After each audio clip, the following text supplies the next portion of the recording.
क्या होता है जब एक विश्व नेता किसी ऐसे बच्चे की बात सुनने के लिए सब कुछ छोड़ देता है जिसे कोई नहीं देखता। अगर आप मानते हैं कि छोटे छोटे कदम दुनिया बदल सकते हैं, तो और भी दिल को छू लेने वाली कहानियों के लिए सब्सक्राइब करें। नई दिल्ली में यह सुबह भी किसी और दिन की तरह ही थी। सूरज उग रहा था, भारतीय राजधानी की व्यस्त सड़कों को सुनहरा रंग दे रहा था, जहां लाखों लोग जिंदा रहने के संघर्ष के एक और दिन की शुरुआत कर रहे थे। उनमें से एक नन्हा सा व्यक्ति सुबह की ओस से भीगे फुटपाथों पर नंगे पांव चल रहा था। सिर्फ 8 साल के अर्जुन को अंदाजा नहीं था कि यह उसकी जिंदगी का सबसे अहम दिन होगा। एक ऐसा दिन जो पूरे भारत को एक ऐसी चीज के लिए थमसा देगा जिसकी किसी ने उम्मीद भी नहीं की थी। लड़का हमेशा की तरह भोर से पहले ही जाग गया था। वह एक पुल के नीचे गत्ते के एक टुकड़े पर दूसरे गली के बच्चों के साथ, जो उसका अस्थायी परिवार था, सोता था। उसकी दिनचर्या सरल और क्रूर थी।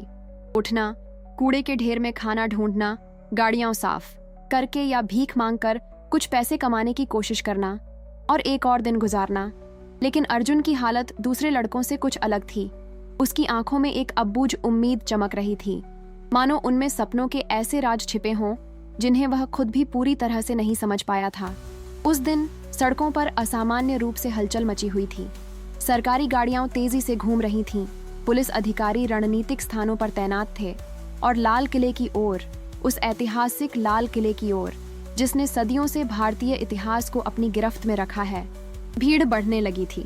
किसी भी बच्चे की तरह उत्सुक अर्जुन ने भीड़ का पीछा करने का फैसला किया। उसे नहीं पता था कि क्या हो रहा है, लेकिन उसे आभास हो गया था कि कुछ महत्वपूर्ण होने वाला है। इस बीच कुछ ही किलोमीटर दूर नरेंद्र मोदी अपने व्यस्त कार्यक्रम में एक और आधिकारिक कार्यक्रम की तैयारी कर रहे थे। भारत के प्रधानमंत्री होने के नाते वे इन आयोजनों के कठोर प्रोटोकॉल के आदी थे। निर्धारित भाषण, नपे तुले हाथ मिलाना, कैमरों के सामने नपे तुले मुस्कुराना। उस दिन वे एक नए सामाजिक कार्यक्रम के उद्घाटन समारोह में शामिल होने वाले थे, जो हर महीने उनके दर्जनों सार्वजनिक कार्यक्रमों में से एक था। उनकी सुरक्षा टीम ने उनके कार्यक्रम के हर विवरण, हर रास्ते और हर मिनट की बारीकी से जांच की थी। हमेशा की तरह सब कुछ पूरी तरह से योजनाबद्ध था। मोदी ने अपना पारंपरिक सफेद कुर्ता पहना, अपनी खास स्लीवलेस बनियान ठीक की और खुद को आईने में निहारा। 74 साल की उम्र में उनके कंधों पर 4 अरब से ज्यादा लोगों के देश का नेतृत्व करने का भार था। उनके हर फैसले ने लाखों लोगों के जीवन को प्रभावित किया। उनके हर शब्द का विश्लेषण और व्याख्या की गई। लेकिन उस सुबह उनके अंदर कुछ अलग सा महसूस हुआ, मानो किसी धीमी आवाज ने फुसफुसाकर कहा हो कि आज का दिन खास होगा। आधिकारिक काफिला कार्यक्रम के लिए रवाना हो गया। बख्तरबंद गाड़ी के अंदर मोदी ने मन ही मन अपने भाषण पर विचार किया और अंधेरी खिड़कियों से दिल्ली की सड़कों को निहारा। सड़क किनारे दुकानदारों ने अपनी दुकानें लगाई थीं, औरतें सिर पर पानी के घड़े लिए हुए थीं, बच्चे संकरी गलियों में दौड़ रहे थे। यही असली भारत था, वही भारत जिसे बदलने का वादा उन्होंने पदभार ग्रहण करते समय किया था। अर्जुन भीड़ की ओर चलता रहा। उसकी छोटी पतली टांगें उसे दृढ़ निश्चय के साथ आगे बढ़ा रही थीं, हालांकि उसे ठीक से पता नहीं था कि वह कहाँ जा रहा है। उसने सड़कों पर सीखा था कि भीड़ के पीछे चलने का मतलब कभी कभी मौके ढूंढना होता है। शायद कोई खाना बांट रहा हो, शायद कोई उत्सव हो जहां वह नाच गाकर कुछ पैसे कमा सके। उसका पेट गुर्रा रहा था, उसे याद दिला रहा था कि उसने लगभग 2 दिनों से कुछ नहीं खाया है। लड़के ने एक फीकी टी-शर्ट पहनी हुई थी जो उसके दुबले पतले शरीर के हिसाब से बहुत बड़ी थी, और फटी हुई शॉर्ट्स जो कभी नीली थीं, लेकिन अब धूल और समय के कारण अनिश्चित रंग की हो गई थीं। उसके नंगे पैर सड़कों के गर्म डामर और नुकीले पत्थरों के आदी थे, लेकिन उसके चेहरे में कुछ ऐसा था जो ध्यान खींचता था। गंदगी और स्पष्ट गरीबी के बावजूद उसकी बड़ी गहरी आंखों से एक आंतरिक प्रकाश निकल रहा था, जिसे जीवन की कठोरता भी बुझा नहीं पाई थी। जैसे ही वह आयोजन स्थल के पास पहुंचा, अर्जुन वहां की भव्यता देखकर दंग रह गया। हवा में भारतीय झंडे लहरा रहे थे। नारंगी और पीले गेंदे के फूलों से सजा एक भव्य मंच खड़ा था और सैकड़ों महत्वपूर्ण लोग सही पंक्तियों में सजी कुर्सियों पर बैठे थे। यह उसकी अपनी दुनिया से बिल्कुल अलग थी। एक ऐसी दुनिया जहां लोग साफ कपड़े और चमकदार जूते पहने हुए थे, जहां किसी को भी अपने अगले खाने की चिंता नहीं थी। लड़के ने पास आने की कोशिश की, लेकिन सुरक्षा गार्डों ने उसे धीरे से धक्का देकर दूर कर दिया। यहाँ नहीं बेटा, यहाँ नहीं बेटा। उनमें से एक ने उसे वीआईपी एरिया से दूर जाने का इशारा करते हुए कहा। अर्जुन ने जिद नहीं की। उसे खूबसूरत जगहों पर जाने से रोका जा चुका था, लेकिन किसी चीज ने उसे जाने से रोक दिया। वह वहीं भीड़ के किनारे बढ़ती उत्सुकता से देखता रहा। तभी सरकारी गाड़ियां आ गईं। सबसे पहले सुरक्षा दल के लोग बाहर निकले, गहरे रंग के सूट और धूप के चश्मे पहने गंभीर लोग, जिन्होंने तुरंत एक सुरक्षा घेरा बनाने के लिए अपनी जगह बना ली। फिर ट्रेन के बीच में एक गाड़ी से वह शख्स निकला जिसे अर्जुन ने कई बार टीवी पर, दुकानों में या शहर भर में लगे पोस्टरों पर देखा था। नरेंद्र मोदी। प्रधानमंत्री दृढ़ कदमों से मंच की ओर बढ़े और स्वागत के लिए कतार में खड़े अधिकारियों और राजनेताओं का अभिवादन किया। हर अभिवादन के साथ उनके हाथ नमस्ते की मुद्रा में जुड़े हुए थे और वे इन रीति रिवाजों के अभ्यस्त व्यक्ति की तरह संयमित गर्मजोशी से मुस्कुरा रहे थे। टेलीविजन कैमरे उनके पीछे पीछे चल रहे थे और लाखों भारतीयों के लिए उनके हर कदम, हर हाव भाव, हर भाव भंगिमा को कैद कर रहे थे। अर्जुन ने आंखें फाड़ फाड़ कर सब कुछ देखा। वह इतने महत्वपूर्ण व्यक्ति के इतने करीब कभी नहीं रहा था। अपनी सीमित औपचारिक शिक्षा के बावजूद वह जानता था कि यह व्यक्ति उसके देश का नेता है, एक ऐसा व्यक्ति जो ऐसे फैसले लेता है जो उसके जैसे लोगों के जीवन को प्रभावित करते हैं। लेकिन उसे कोई डर या भय नहीं लगा। इसके विपरीत उसे एक अजीब सा अपनापन महसूस हुआ, मानो उसने इस महत्वपूर्ण व्यक्ति में कुछ मानवीय गुण पहचान लिए हों। कार्यक्रम की शुरुआत पारंपरिक राष्ट्रगान के साथ हुई। मोदी मंच पर अपने सम्मानपूर्ण स्थान पर बैठे, उनके चारों ओर मंत्री, राज्यपाल और अन्य अधिकारी मौजूद थे। प्रोटोकॉल अपने सामान्य क्रम में चला। परिचय, उद्घाटन भाषण, औपचारिक आभार, सब कुछ उम्मीद के मुताबिक हुआ। लेकिन नियति, जो कभी कभी सबसे साधारण क्षणों में भी असाधारण कहानियां लिख देती है, एक ऐसा आश्चर्य रच रही थी जिसकी किसी ने कल्पना भी नहीं की होगी। भाषणों के बीच के अंतराल में जब आयोजक माइक्रोफोन ठीक कर रहे थे और मंच को फिर से व्यवस्थित कर रहे थे, मोदी अपने पैर फैलाने के लिए खड़े हुए। दशकों के सार्वजनिक जीवन में भीड़ को निहारने की उनकी आदत अब दर्शकों पर घूमने लगी। उन्होंने जाने पहचाने चेहरे देखे। राजनेता, व्यवसायी, पत्रकार, सभी सामाजिक पदानुक्रम के अनुसार ठीक से पहचाने और व्यवस्थित थे। लेकिन तभी उनकी दृष्टि के किनारे पर किसी चीज ने उनकी नजर खींच ली। वहां एक सजावटी स्तंभ के पीछे लगभग छिपा हुआ एक छोटा लड़का खड़ा था। सार्वजनिक आयोजनों में बच्चों को देखना असामान्य नहीं था। आमतौर पर अधिकारियों या विशिष्ट अतिथियों के बच्चे हमेशा अच्छे कपड़े पहने और वयस्कों के साथ, लेकिन यह लड़का अलग था। वह अकेला था। उसके कपड़े औपचारिक परिवेश से बिल्कुल अलग थे और उसकी मुद्रा में कुछ ऐसा था, जिज्ञासा और समर्पण का मिश्रण, जिसने प्रधानमंत्री के दिल की गहराई को छू लिया। मोदी ने चलना बंद कर दिया। उनके हमेशा सतर्क रहने वाले सुरक्षाकर्मी तुरंत अपनी जगह पर आ गए, ये सोचकर कि उन्हें कोई खतरा महसूस हो गया है। लेकिन वे किसी खतरे को नहीं देख रहे थे। वे अर्जुन को देख रहे थे और अर्जुन भी उन्हें देख रहा था। एक पल के लिए, जो अनंत काल जैसा लगा, भारत के सबसे शक्तिशाली नेता की नजरें उसके सबसे कमजोर बच्चों में से एक की नजरों से मिली। उस पल कुछ अकल्पनीय घटित हुआ। मोदी को लगा जैसे समय थम गया हो, मानो सारे कैमरे, सारे प्रोटोकॉल, सारी उम्मीदें गायब हो गई हों और सिर्फ दो इंसान ही बचे हों जो एक दूसरे को पहचान रहे हों। उन्होंने अर्जुन में सिर्फ एक गरीब बच्चे को नहीं, बल्कि समाज के हाशिए पर जी रहे लाखों भारतीय बच्चों का प्रतिबिंब देखा। और शायद अपनी स्मृति के किसी कोने में उन्हें अपना साधारण बचपन याद आ गया होगा, जब वह अपने परिवार की मदद के लिए रेलवे स्टेशनों पर चाय बेचा करते थे। बिना कुछ सोचे समझे मोदी उस लड़के की ओर बढ़ने लगे। उनकी सुरक्षा टीम उलझन में थी। यह तो स्क्रिप्ट में नहीं था।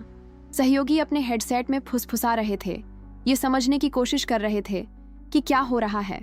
मंच पर मौजूद मेहमान हैरानी से प्रधानमंत्री को देख रहे थे, जो एक अनजान बच्चे को संबोधित करने के लिए अपनी सीट छोड़कर चले गए थे। अर्जुन ने उस महत्वपूर्ण व्यक्ति को अपनी ओर आते देखा तो पहले तो वह चौंका। क्या उसे बाहर निकाल दिया जाएगा? क्या वह किसी मुसीबत में फंस गया है? सड़कों पर निखर कर आई उसकी जीवित रहने की प्रवृत्ति उसे भागने की चेतावनी दे रही थी। लेकिन पास आ रहे उस व्यक्ति के हाव भाव ने उसे आश्वस्त कर दिया। उसके चेहरे पर न तो गुस्सा था और न ही चिड़चिड़ाहट, बस एक हल्की सी जिज्ञासा। मोदी उस लड़के से कुछ कदम की दूरी पर रुक गए।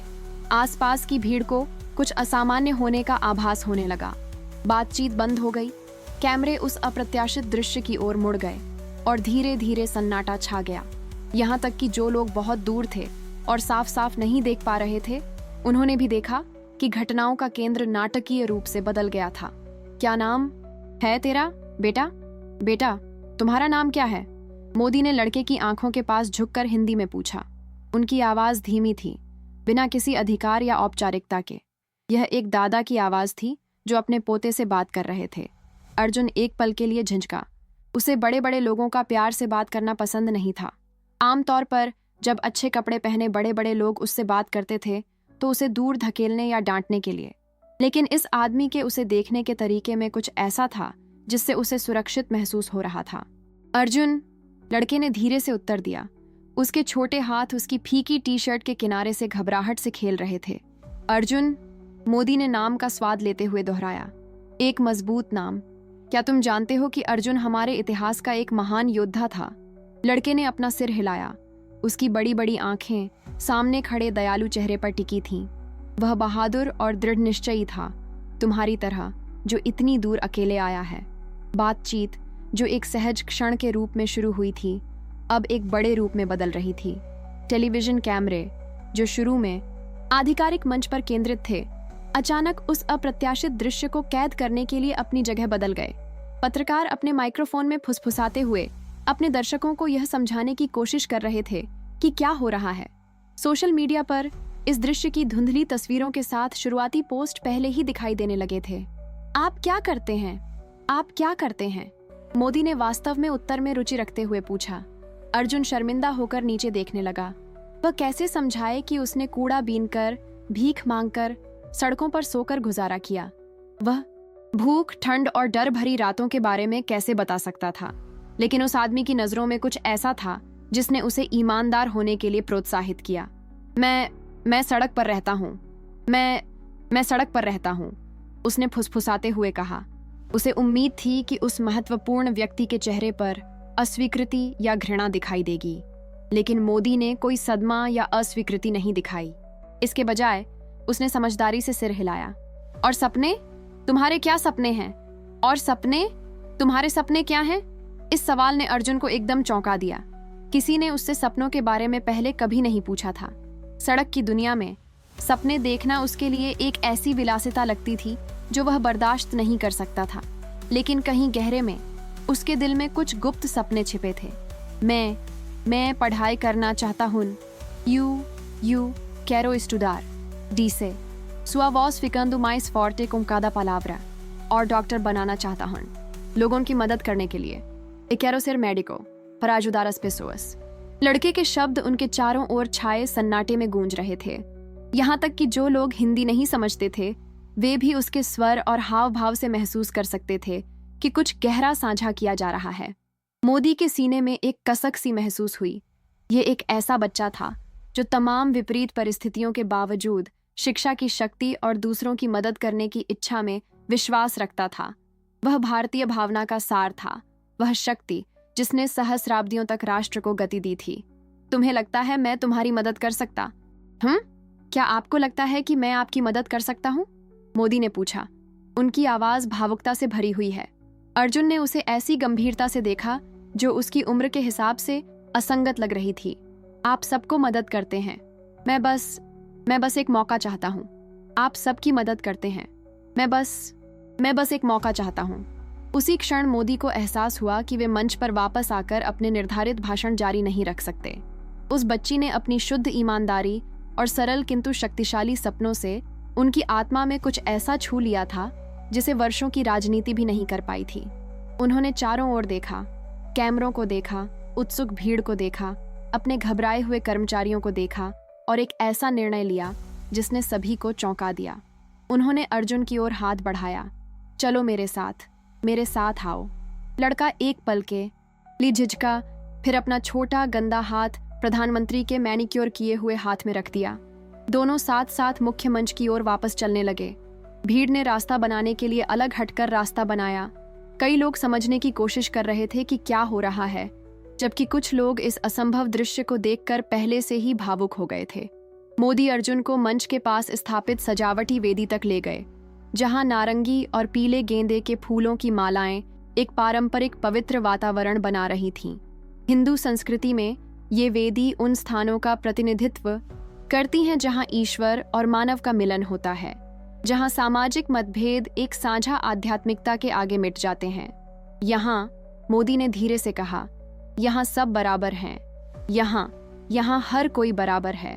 उन्होंने गेंदे के फूलों की एक माला ली और एक ऐसे अंदाज में जिसने उनके सबसे करीबी सहयोगियों को भी हैरान कर दिया, उसे अर्जुन के गले में डाल दिया।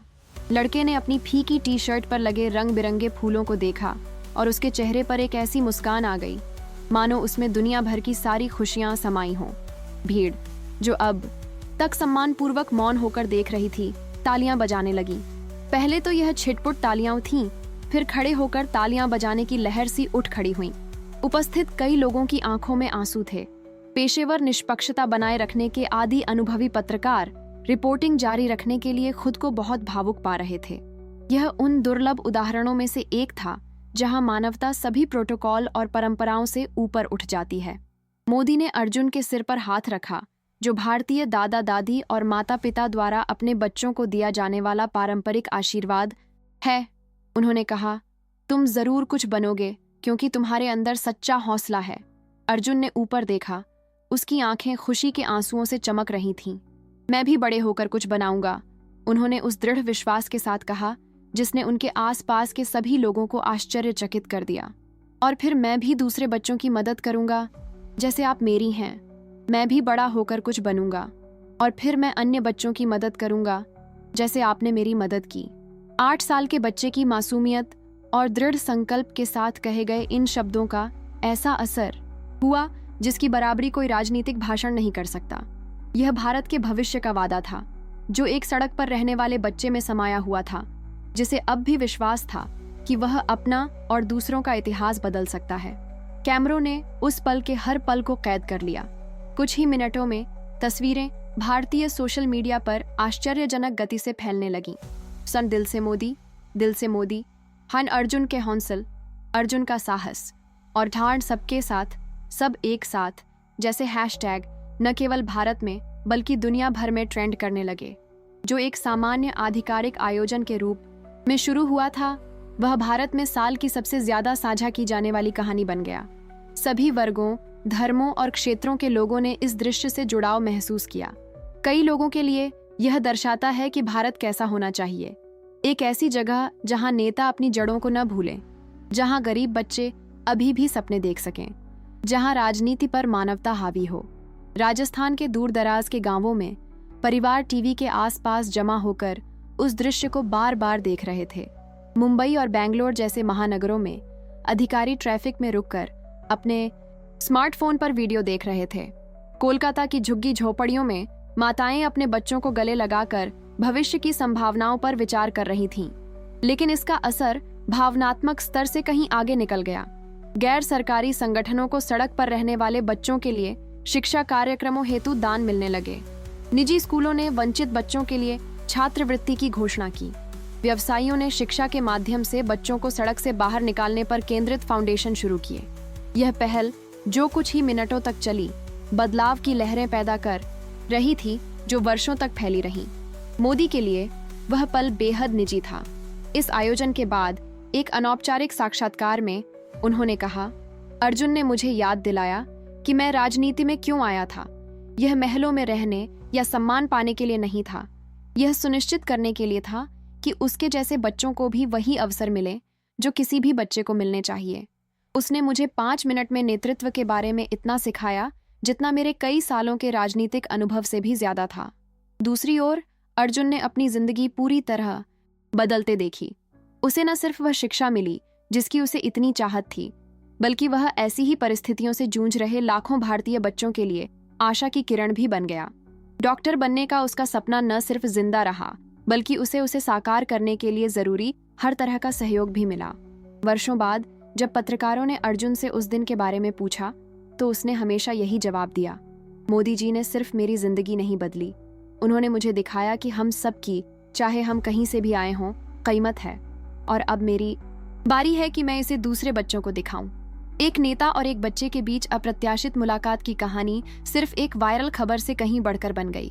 यह एक जबरदस्त याद दिलाने वाली कहानी बन गई कि राजनीति, वर्ग और सांस्कृतिक मतभेदों से लगातार विभाजित होती दुनिया में हमारी साझा मानवता ही हमारी सबसे बड़ी परिवर्तनकारी शक्ति हो सकती है। उस पल ने साबित कर दिया कि कभी कभी सबसे सरल हाव भाव, सुनने के लिए रुकना, किसी की आंखों में देखना, हाथ बढ़ाना पूरे राष्ट्र को हिला देने की ताकत रखते हैं। और यह कि एक 8 साल का बच्चा जिसके दिल में बस उम्मीद ही उम्मीद है, जिंदगी के ऐसे सबक सिखा सकता है जो कोई विश्वविद्यालय नहीं सिखा सकता। भारत ने उस दिन न केवल एक अप्रत्याशित जनसमूह को देखने के लिए, बल्कि अपने सपनों, अपनी मानवता और इस वादे को याद करने के लिए भी विराम लिया कि प्रत्येक बच्चा, चाहे वह कहीं भी पैदा हुआ हो, अपने भीतर दुनिया को बदलने की क्षमता रखता है। आपके बारे में क्या ख्याल है? इस कहानी को सुनने के बाद आज आप किसी के जीवन को छूने के लिए कौन सा छोटा सा कदम उठा सकते हैं? क्योंकि कभी कभी, जैसा कि हमने मोदी और अर्जुन से सीखा है, सबसे सरल क्षणों में ही हम सबसे गहरी यादें बनाते हैं। अगर इस कहानी ने आपके दिल को छुआ है तो इसे शेयर करें, क्योंकि ऐसी कहानियों को याद रखना और बार बार सुनाना जरूरी है ताकि हम मानवीय दयालुता की परिवर्तनकारी शक्ति को कभी न भूलें।